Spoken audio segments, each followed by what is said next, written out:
industry. What do you think? IKEA is the only place where you go for a job interview and they go for the door and they say, "Hey, make your seats." 2 cushions. Okay. Do we need more? 3? Yeah?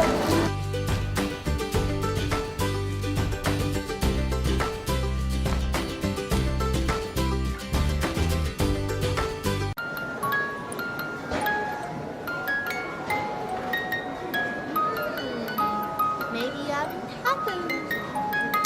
Or maybe God discarded some tissues and just made a lamp out of them.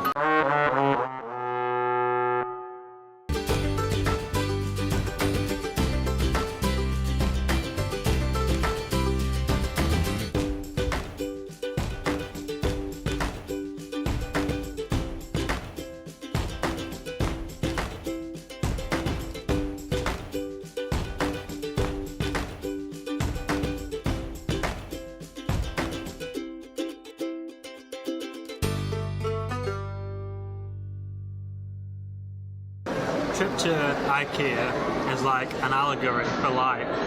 Starts off kind of fun and interesting and you enjoy it, and then you realise suddenly that you're only halfway around the store, and very quickly you add up all the things that you've bought and it's a lot more expensive than you were expecting, and suddenly all you wish for is the end.